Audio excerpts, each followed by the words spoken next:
আসসালামু আলাইকুম। আমন্ত্রণ মাই টিভি সংবাদে আপনাদের সাথে আছি এস এম তানবীর। শুরুতেই সংবাদ শিরোনাম। স্বাধীনতা দিবসে মুক্তিযুদ্ধের অর্জন নিয়ে তামাশা করা ফৌজদারি অপরাধ, বললেন ওবায়দুল কাদের। আগাম নির্বাচনের পায়তারা করছে সরকার, অভিযোগ মির্জা ফখরুলের। ডিজিটাল নিরাপত্তা আইনের যেখানেই অপপ্রয়োগ সেখানেই নজর রাখছে সরকার, দাবি তথ্যমন্ত্রীর। নির্বাচনকালীন সরকার ব্যবস্থা নিয়ে আওয়ামী লীগ ও বিএনপি পরস্পর বিরোধী অবস্থানে, সংকট নিরসনে কূটনীতিকদের হস্তক্ষেপ শেষ ভরসা, বললেন জি এম কাদের। রোজার শুরুতে বেড়েছে রেমিটেন্স প্রবাহ। মার্চ মাসের ২৪ তারিখ পর্যন্ত বৈধ চ্যানেলে এসেছে প্রায় $১৬০ কোটি সমপরিমাণ অর্থ। রমজানে বিদ্যুৎ সাশ্রয়ে ৬ নির্দেশনা, ইজি বাইক ও অটোরিকশা অবৈধ চার্জিং থেকে বিরত থাকতে হবে।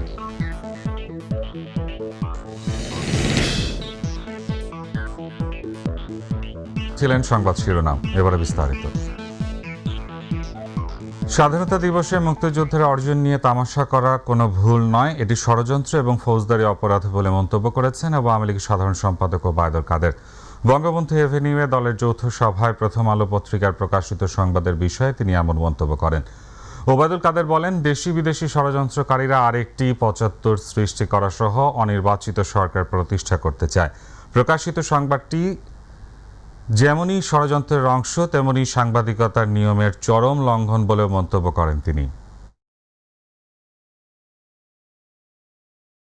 স্বাধীনতা দিবসের দিনে বাঙালি জাতির ৫২ বছরের অর্জন মর্যাদা নিয়ে তামাশা করা সাধারণ কোনো ভুল নয়, নিশ্চয়ই নয়। এটি শুধু একটি অনৈতিক কাজই নয়, বরং একটি ফৌজদারি অপরাধ। একদলীয় শাসন প্রতিষ্ঠা করতে সরকার আগাম নির্বাচনের পায়তারা করছে বলে অভিযোগ করেছেন বিএনপি মহাসচিব মির্জা ফখরুল ইসলাম আলমগীর। তিনি বলেন, কোনো ষড়যন্ত্র করেই একক নির্বাচনের স্বপ্ন পূরণ হবে না। আন্দোলনের মাধ্যমে ক্ষমতাসীনদের বিদায় করে তত্ত্বাবধায়ক সরকারের অধীনে নির্বাচনের মধ্য দিয়ে জনগণের সরকার প্রতিষ্ঠা করা হবে বলেও জানান তিনি। দ্রব্যমূল্যের ঊর্ধ্বগতি নিয়ন্ত্রণ, তত্ত্বাবধায়ক সরকার ব্যবস্থা পুনঃপ্রবর্তন, খালেদা জিয়ার মুক্তিসহ ১০ দফা দাবি আদায়, রাজধানীতে অবস্থান কর্মসূচিতে এসব কথা বলেন বিএনপি মহাসচিব। অর্থাৎ তারা এখন ভিন্ন কৌশল নিতে চায় যে আগে আম নির্বাচন করে গোটা জাতিকে বোকা বানিয়ে তারা আবার আগের মতো নির্বাচিত নিজেদেরকে ঘোষণা করবে বন্ধুগণ। কিন্তু আমরা পরিষ্কার ভাষায় জানিয়ে দিতে চাই, এইবার আর জনগণ আপনাদের কোনো কৌশলকেই সফল হতে দেবে না, প্রতিরোধ করে তোলে আপনাদের সমস্ত চক্রান্তকে ব্যর্থ করে দেবে বন্ধুগণ। ডিজিটাল নিরাপত্তা আইনের যেখানেই অপপ্রয়োগ হচ্ছে সেখানেই সরকার নজর রাখছে বলে দাবি করেছেন তথ্য ও সম্প্রচার মন্ত্রী ডক্টর হাসান মাহমুদ। সন্ধ্যায় ঢাকা রিপোর্টার্স ইউনিটি আয়োজিত ইফতার মাহফিলে তিনি এ দাবি করেন। মন্ত্রী বলেন, ডিজিটাল নিরাপত্তা আইনে মামলা দায়েরের আগে তথ্য যাচাই বাছাই করে মামলা নথিভুক্ত করা হয়। বিএনপির ইফতার মাহফিলে সাংবাদিকদের উপর হামলার ঘটনার নিন্দাও জানান তথ্যমন্ত্রী হাসান মাহমুদ। মাঝে মধ্যে যে সাংবাদিকদের বিরুদ্ধে হয়রানিমূলক যে মামলা হচ্ছে না তা নয়, আরও দু একটি ঘটনা ঘটেছে, কিছু হয়রানিমূলক মামলা হয়েছে এবং সেগুলোর ব্যাপারে আমরা নজর রাখছি যাতে করে কোনো সাংবাদিক যাতে হয়রানির শিকার না হয় সেটি সর্বোচ্চ নজর রাখি। এবং আমার নজরে যখনই আনা হয় তখন আমি যেখানে যা করা দরকার সবসময় করে এসেছি, এখনও করব। নির্বাচনকালীন সরকার ব্যবস্থা নিয়ে দেশের অন্যতম প্রধান দুই দল আওয়ামী লীগ এবং বিএনপির পরস্পর বিরোধী অবস্থান দেশের মানুষের মধ্যে ভীতি তৈরি করছে বলে মনে করে সংসদের বিরোধী দল জাতীয় পার্টি। সংকট নিরসনে কূটনীতিকদের হস্তক্ষেপকেই শেষ ভরসা হিসেবে দেখছেন দলটির চেয়ারম্যান জি এম কাদের। একান্ত আলাপচারিতায় তুলে ধরেছেন জাতীয় পার্টির নির্বাচনী ভাবনাও। মাহবুব সৈকত জানাচ্ছেন বিস্তারিত। ওই সাবজেক্টে আসতে হবে, caretaker government subject. It is not possible to return to caretaker government so-called again. নির্বাচনকালীন সরকার ব্যবস্থা কি হবে তা নিয়ে সভা সমাবেশে দীর্ঘদিন থেকেই বাহাস চলছে ক্ষমতাসীন দল আওয়ামী লীগ এবং রাজপথের প্রধান বিরোধী দল বিএনপি নেতাদের মধ্যে। তত্ত্বাবধায়কের ভূত নামিয়ে ফেলুন, ওই ভূত আর বাংলাদেশ গ্রহণ করবে না। জনগণ সিদ্ধান্ত নেবে। ডেফিনেটলি জনগণ কিভাবে নিয়েছে বাংলাদেশের মানুষ। জাতীয় নির্বাচনের ক্ষণ এগিয়ে আসলেও অবস্থান পরিবর্তনের কোনো লক্ষণই প্রকাশ পাচ্ছে না দেশের অন্যতম প্রধান এই দুই দলের নীতি নির্ধারকদের কথায়। তাহলে দেশের রাজনৈতিক ভবিষ্যৎ কোন দিকে আগাচ্ছে? প্রশ্ন থাকে সংসদের বিরোধী দল জাতীয় পার্টির চেয়ারম্যানের কাছে। এটা একটা অশনি সংকেত আমার কাছে মনে হচ্ছে। নিশ্চিতভাবে সংঘাতের দিকে আগাচ্ছে। আপোষ করার কোনো সম্ভাবনা আমরা দেখছি না, যেহেতু দুজনেই যে অবস্থান নিয়েছেন এবং সেটা অত্যন্ত অনর, কেননা তাদের অস্তিত্বের প্রশ্ন। আমাদের এটা দুর্ভাগ্য, এটা দেশের জন্য কখনোই স্বস্তিময় নয়। রাজপথে কর্মসূচি পাল্টা কর্মসূচির পাশাপাশি বিএনপি এবং আওয়ামী লীগ উভয় দলই বিভিন্নভাবে নিজেদের অবস্থানের পক্ষে যুক্তি তুলে ধরছেন উন্নয়ন সহযোগী বিভিন্ন দেশের কূটনৈতিকদের কাছেও। সংসদের বিরোধী দলের উপনেতাও নির্বাচনকালীন সংকটের সমাধান দেখছেন তাদের মাধ্যমেই। তবে যদি কোনো শক্ত সমর্থকেও উভয়ের কাছে গ্রহণযোগ্য এরকম কোনো মধ্যস্থতাকারী আসে বিদেশি কোনো সংস্থা ইউএনও থেকে, তাহলে হয়তো হতে পারে। কেননা অনেক ক্ষেত্রেই আমরা বিদেশিদের নির্ভর হয়ে গেছি। আমরা যখন নিজেরা একটা সংঘর্ষের বাইরে যেতে পারছি না, আপোষ করতে পারছি না, এইসব সমস্যার ব্যাপারে তাদের একটা মতামত থাকতে পারে। দুই পক্ষকে একটা জায়গায় আনতে চান, এটা তো আমি খারাপ কিছু মনে করি না। জাতীয় পার্টির চেয়ারম্যান জানান, নীতিগতভাবে নির্বাচনে অংশ নেয়ার পক্ষে তার দল, যদিও শেষ পর্যন্ত কি হবে তা সময়ই বলে দেবে বলে জানান গোলাম মোহাম্মদ কাদের। অনেক আমাদের আশেপাশে প্রায় দেশেই তো খুব সুষ্ঠু নির্বাচন হচ্ছে, তা আমাদের এখানে কেন আবার সুষ্ঠু নির্বাচন হতে পারে না? রাজনীতিকে যদি আমরা সঠিক রাখতে চাই, তাহলে তো নির্বাচন ব্যবস্থাকে সঠিক রাখতে হবে। মাহবুব সৈকত, মাই টিভি, ঢাকা। রোজার শুরুতে বেড়েছে রেমিটেন্স প্রবাহ। মার্চ মাসের 24 তারিখ পর্যন্ত বৈধ বা ব্যাংকিং চ্যানেলে প্রায় $160 কোটি সমপরিমাণ অর্থ এসেছে দেশে। এই হিসেবে দৈনিক গড়ে এসেছে $6,66,00,000।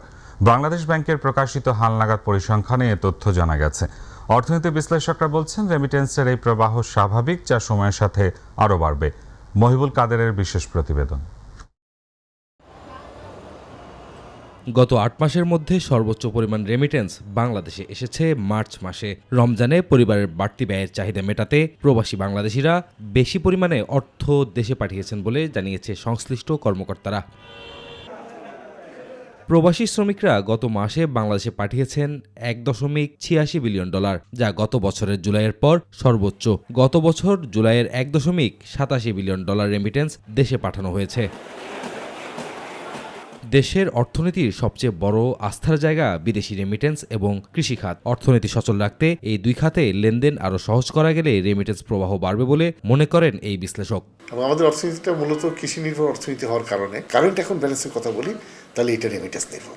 এই জায়গাটা হচ্ছে আমাদের মূল প্রতিপাদ্য বিষয়, যে কারেন্ট অ্যাকাউন্ট ব্যালেন্স মাইনাস, কারণ আমার import basket huge, export basket খুবই ছোট, এবং এক্সপোর্ট বাস্কেটের ভিতরে দেখেন 90% আরএনজি। এই 90% আরএনজির ভিতরে এটা কি হচ্ছে, ব্যাক টু ব্যাক এসির মাধ্যমে টাকাটাও চলে যাচ্ছে। বৈধ পথে রেমিটেন্স পাঠানো আরও সহজ করা গেলে সরকারের নেওয়া ভিশন 41 সফল হতে আর কোনো বাধা আসবে না বলেও জানান তিনি। অ্যাগ্রেসিভ অ্যাপ্রোচ ছাড়া দেশকে এগিয়ে নিয়ে যাওয়া বা ওই স্বপ্ন দেখা যে আমরা উন্নত বিশ্বের দেশ হব, মিডল ইনকাম কান্ট্রি হবো, হাই ইনকাম কান্ট্রি হবো, এটি যদি কনজারভেটিভ অ্যাপ্রোচ নিয়ে থাকি তাহলে হবে না। এখানে একটা অ্যাগ্রেসিভ অ্যাপ্রোচ লাগবে। মহিবুল কাদের, মাই টিভি, ঢাকা। অযাচিত বৈদ্যুতিক সরঞ্জামের ব্যবহার কমিয়ে রমজান মাসে বিদ্যুৎ ব্যবহারে সাশ্রয়ী হতে গ্রাহকদের প্রতি 6 নির্দেশনা মেনে চলার অনুরোধ জানিয়েছে বিদ্যুৎ বিভাগ। শনিবার বিদ্যুৎ, জ্বালানি ও খনিজ সম্পদ মন্ত্রণালয়ের এক বিজ্ঞপ্তিতে এ তথ্য জানানো হয়। বিজ্ঞপ্তিতে বলা হয়, বিদ্যুৎ সাশ্রয়ী সরঞ্জাম ব্যবহার, ইফতার ও তারাবির সময় মসজিদ, শপিং মল ও অন্যান্য বাণিজ্যিক প্রতিষ্ঠানে এসি 25 ডিগ্রিতে রাখা, প্রচুর বিদ্যুৎ খরচ করে এমন বৈদ্যুতিক সরঞ্জাম পিক আওয়ারে বন্ধ রাখা। এছাড়া কৃষির জন্য সেচ পাম্প রাত 11টা থেকে সকাল 9টার মধ্যে চালাতে হবে। নির্দেশনায় আরও বলা হয়, সিএনজি পাম্প বিকেল 5টা থেকে রাত 11টা পর্যন্ত বন্ধ রাখতে হবে এবং ইজি বাইক ও অটোরিকশার অবৈধ চার্জিং থেকে বিরত থাকতে হবে। ভ্রমণের 10 দিন আগেই পাওয়া যাচ্ছে ট্রেনের টিকিট। পুনরায় এই নিয়ম চালু হয়েছে আজ থেকে। টিকিট কাটায় বাড়তি সময় যোগ হওয়ায় সন্তুষ্ট যাত্রীরা। এতে করে স্টেশনে চাপ কমার প্রত্যাশা কমলাপুর স্টেশন ম্যানেজার মাসুদ সারওয়ারের। এদিকে ঈদকে সামনে রেখে 7 এপ্রিল থেকে শুরু হবে অগ্রিম টিকিট বিক্রি। সে অনুযায়ী প্রস্তুতি নেওয়া হচ্ছে বলে জানান তিনি। এসএম আরিফের রিপোর্ট। রেলের অগ্রিম টিকিট পাওয়া যেত সর্বোচ্চ 5 দিন আগে। দীর্ঘদিনের এই নিয়ম পরিবর্তন করা হয়েছে। এখন থেকে ভ্রমণের 10 দিন আগেই কাঙ্ক্ষিত টিকিট পাচ্ছেন যাত্রীরা। কমলাপুর রেল স্টেশনে গিয়ে দেখা যায় অনেকেই 5 থেকে 11 তারিখের টিকিট সংগ্রহ করেছেন। টিকিট কাটার নতুন এই নিয়ম কিছুটা হলেও স্বস্তি দেবে বলে মনে করেন সাধারণ মানুষ। যেমন আমি নরোডেম কলেজের স্টুডেন্ট, তো কলেজ করে এখানে এসে অনেক সময় টিকিট পেতাম না, আবার টিকিট পেলেও দেখা মানে যে আমাদের যে 4টা বা 5টা টিকিট দরকার ছিল আমাদের জন্য অনেক সুবিধা হয়েছে। 10 দিন আগে টিকিটটাকে রিল্যাক্সে বাসায় থাকা যাবে, একটা টেনশন থাকবে না। এদিকে আসন্ন ঈদুল ফিতরের অগ্রিম টিকিট বিক্রি শুরু হবে 7 এপ্রিল। এবার অনলাইনেই পাওয়া যাবে শতভাগ টিকিট। ঈদযাত্রা নির্বিঘ্ন করতে সব ধরনের প্রস্তুতি নেওয়া হচ্ছে বলে জানান স্টেশন ম্যানেজার। আগে আপনার টিকিট প্রাপ্তির জন্য মানুষের কাউন্টারে লম্বা লাইন এবং রাত ভর অপেক্ষা, এখন আর সেটা থাকবে না। এখন ঘরে বসেই যে যার মতো করে টিকিট কাটতে পারবে। সে সকল রকম প্রস্তুতি রয়েছে। আশা করি এবারেও ঈদযাত্রা নির্বিঘ্ন এবং নিরাপদ হবে। তবে বাসের অগ্রিম টিকিট বিক্রির বিষয়ে এখনও কোনো সিদ্ধান্ত হয়নি। আন্তঃমন্ত্রণালয় বৈঠকের পর রবিবার এ বিষয়ে সিদ্ধান্ত হওয়ার সম্ভাবনা রয়েছে। SM Arif, MyTV, Dhaka. স্বাধীনতাকে কটাক্ষকারী পত্রিকা ও সংশ্লিষ্টদের দৃষ্টান্তমূলক শাস্তির দাবি জানিয়েছে পেশাজীবী সমন্বয় পরিষদ। এছাড়া প্রধানমন্ত্রী শেখ হাসিনা যখন স্বাধীন বাংলার স্থপতি জাতির পিতা বঙ্গবন্ধুর সোনার বাংলাকে স্মার্ট বাংলাদেশ তৈরির পথে হাঁটছেন, তখনই দেশের স্বাধীনতা ও সার্বভৌমত্বকে প্রশ্নবিদ্ধ করতে ভিত্তিহীন উদ্দেশ্যে প্রণোদিতভাবে প্রথম সারির একটি পত্রিকা অপসাংবাদিকতা করে, যা গর্হিত অপরাধ। এসব সংবিধান ও রাষ্ট্রবিরোধী অপতৎপরতার বিরুদ্ধে রুখে দাঁড়ানোর আহ্বান জানান পেশাজীবী পরিষদের সভাপতি বিচারপতি AFM মেজবাউদ্দিন সহ আরও অনেকেই। অঞ্চলভিত্তিক বৈষম্য দূর করতে হবে। আমলাতান্ত্রিক জটিলতার কারণে সরকারের সংস্থাগুলো কার্যকরভাবে কাজ করতে পারছে না বলে মন্তব্য করেছেন পরিকল্পনা মন্ত্রী M.A. মান্নান। আগামী অর্থবছরে জাতীয় বাজেট নিয়ে প্রত্যাশা ও চ্যালেঞ্জ সমূহ মোকাবেলা করতে পরামর্শ নিয়ে Bangladesh Malaysia chamber of commerce and ইন্ডাস্ট্রির এই আলোচনা সভায় মন্ত্রী আরও বলেন, রাজস্ব খাত ও ব্যাংকিং খাতে আরও দায়িত্ব নিয়ে কাজ করতে হবে। সরকারের খরচ না কমিয়ে নিয়ন্ত্রণের প্রতি আহ্বান জানান পরিকল্পনা মন্ত্রী। এ সময় প্রয়োজনীয় জায়গায় খরচ করার কথাও বলেন তিনি। এবারে ঈদ বাজারের খবর।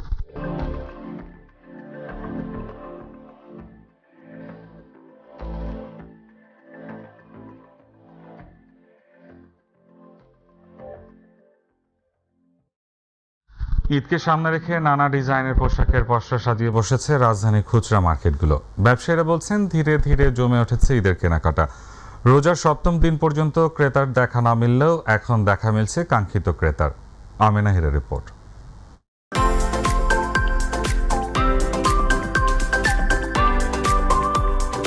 ঈদকে সামনে রেখে ধীরে ধীরে জমে উঠতে শুরু করেছে রাজধানীর খুচরা মার্কেটগুলো।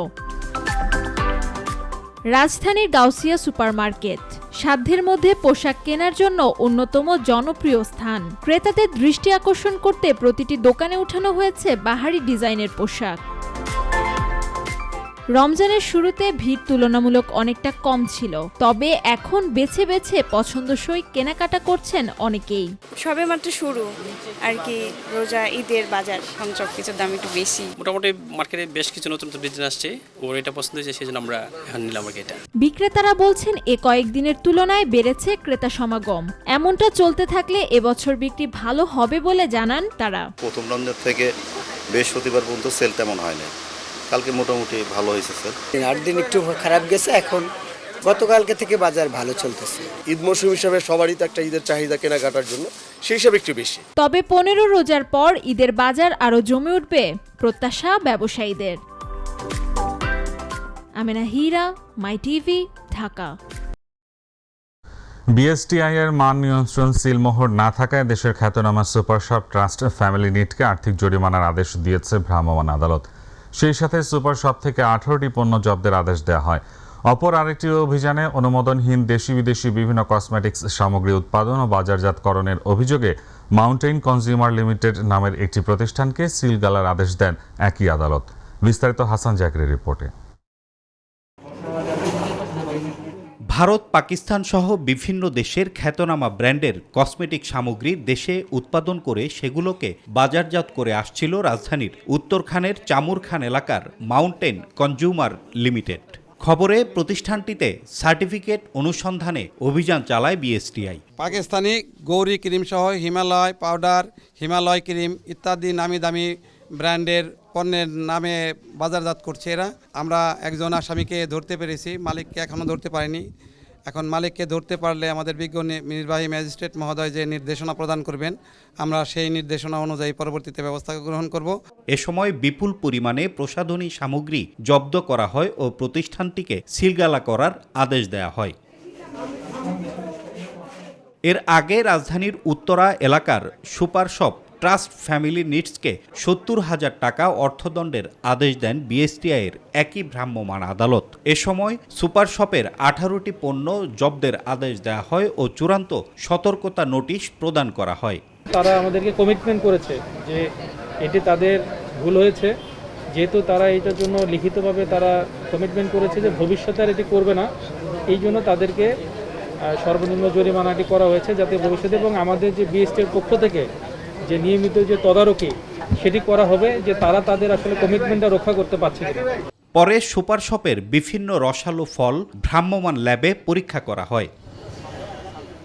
হাসান জাকির, মাই টিভি, ঢাকা।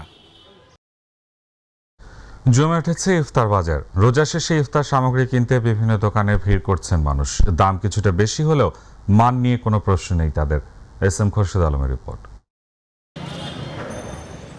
হরেক রকম ইফতার সামগ্রীর পসরা সাজিয়ে বেচাকেনা করছেন রামপুরা এলাকার দোকানদাররা।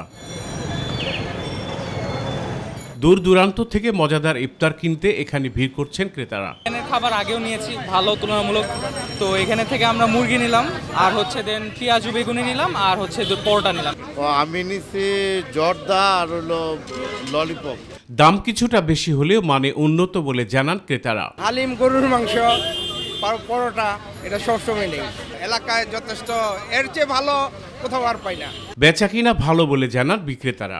মান ইনশাল্লাহ, এটা তো কাস্টমারে ভালো বলবে, এটা আমি বললে তো হবে না ইনশাল্লাহ। তারপরেও আমার এখানে যা আছে সব এক নম্বর। এস.এম. খোরশেদ আলম, মাই টিভি, ঢাকা। দেশকে ভালোবাসলে ছাত্রছাত্রীদের শিক্ষা দেওয়ার পাশাপাশি শিক্ষকদের দেশ সম্পর্কে ভাবতে হবে বলে মন্তব্য করেছেন স্বাস্থ্যমন্ত্রী জাহিদ মালিক। দুপুরে মানিকগঞ্জের গড়পাড়ায় শুভ্র সেন্টারে প্রাথমিক বিদ্যালয়ের শিক্ষকদের সাথে আলোচনা ও মত বিনিময় সভায় প্রধান অতিথির বক্তব্যে এসব কথা বলেন তিনি।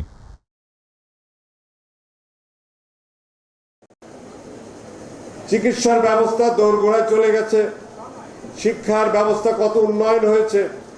আগে পাকিস্তানের সময় 8-10টা ইউনিভার্সিটি ছিল, এখন বাংলাদেশে 150টা ইউনিভার্সিটি।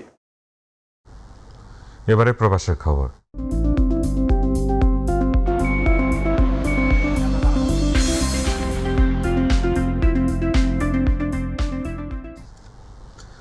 সংযুক্ত আরব আমিরাতের দুবাইয়ে বাংলাদেশ রিপোর্টার্স ইউনিটির উদ্যোগে মহান স্বাধীনতা দিবস ও ইফতার মাহফিল অনুষ্ঠিত হয়েছে। এশিয়া রয়্যাল রেস্টুরেন্টের বলরুমে অনুষ্ঠানের প্রধান অতিথির বক্তব্য রাখেন দুবাইয়ের কমার্শিয়াল কাউন্সিলর কামরুল হাসান। সংগঠনের সভাপতি সিরাজুল হকের সভাপতিত্বে সাধারণ সম্পাদক আব্দুল আলিম সাইফুলের সঞ্চালনায় মাই টিভি আমিরাত প্রতিনিধি শামসুর রহমান সোহেলের পবিত্র কোরআন তেলাওয়াত ও এর মধ্য দিয়ে শুরু হওয়া অনুষ্ঠানে উপস্থিত ছিলেন বাংলাদেশ কনসুলেটের পপ্রম সচিব কাজী, শ্রম সচিব কাজী ফয়সাল সহ অনেকে।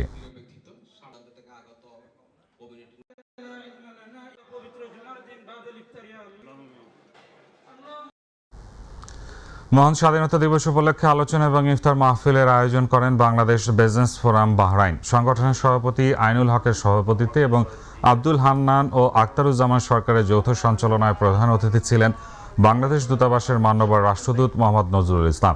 এই সময় দূতালয় প্রধান এ.কে.এম. মাহিউদ্দিন কায়েস, বিশেষ অতিথি হিসেবে উপস্থিত ছিলেন শ্রম কাউন্সিলর মাহফুজুর রহমান সহ অনেকেই।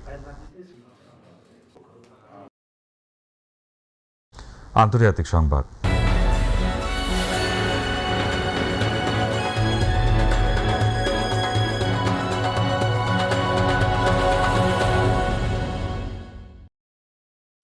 যুক্তরাষ্ট্রে শুক্রবার 6টি রাজ্যে 50টিরও বেশি টর্নেডো আঘাত এনেছে, যেখানে 5 জন নিহত এবং কমপক্ষে অর্ধশত মানুষ আহত হয়েছে। আরকানসাসে লিটল রক এলাকায় টর্নেডো আঘাত হানার পর অন্তত 50 জনকে হাসপাতালে ভর্তি করা হয়েছে এবং বাড়িতেও লোকজন আটকা পড়েছে। অতিরিক্তভাবে শেরম্যান ইলিয়েনের কয়েক ডজন বাড়ি ক্ষতিগ্রস্ত হয়েছে এবং মার্কিন যুক্তরাষ্ট্রে প্রায় 4,50,000 গ্রাহক তীব্র আবহাওয়ার কারণে বিদ্যুৎবিহীন হয়ে পড়েছে।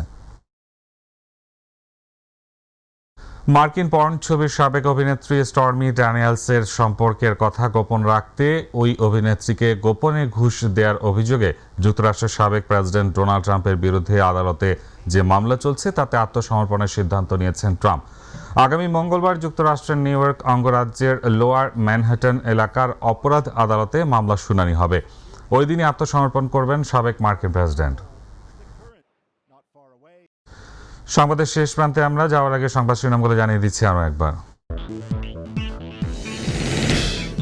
স্বাধীনতা দিবসে মুক্তিযুদ্ধের অর্জন নিয়ে তামাশা করা ফৌজদারি অপরাধ বললেন ওবায়দুল কাদের।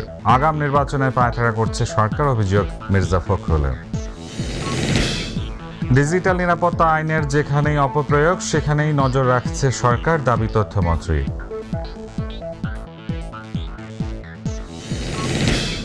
নির্বাচনকালীন সরকার ব্যবস্থা নিয়ে আওয়ামী লীগ ও বিএনপি পরস্পর বিরোধী অবস্থানে, সংকট নিরসনে কূটনীতিকদের হস্তক্ষেপ শেষ ভরসা বললেন জিএম কাদের। রোজার শুরুতে বেড়েছে রেমিটেন্স প্রবাহ। মার্চ মাসের 24 তারিখ পর্যন্ত বৈধ চ্যানেলে এসেছে প্রায় $160 কোটি সমপরিমাণ অর্থ। রমজানে বিদ্যুৎ সাশ্রয়ে 6 নির্দেশনা, ইজি বাইক ও অটোরিকশার অবৈধ চার্জিং থেকে বিরত থাকতে হবে।